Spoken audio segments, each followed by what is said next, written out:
موقعیت تفاوت سخت بین دوبلورها. راستشو بگو کدومو انتخاب میکنی داداش؟ دلم میخواد یه شاخ فرو کنم بهش. فکر خوبی فرانک، باشه کمی خوش میگذرونی. نه منم میکشم، خواهش میکنم خواهش.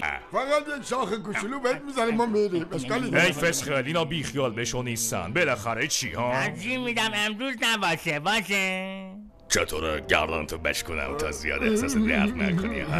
یه دقیقه واسا بینا، من فکر میکردم کرگدن ها علف ملف بخورم. نکته مهمیه. خب کسی هم نگفت که بعد از کشتنش میخوریمش. بعد میگیرمش تو کونش بذار. عالیه، نوبتی انجامش میدی. تو رو خدا نذار اونا گرم بدن لطفاً.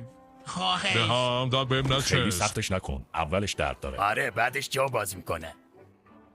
ای کس خورد، اینا که بالاخره میکننت. آخرش که چی؟ امروز پریودم. باشه یه وقت دیگه. باشه. قول میدم توف بزنم که زیاد احساس درد نکنی ها. ای سب کن ببینم، من فکر میکردم شما دوتا گی باشی. منم همین فکر میکردم.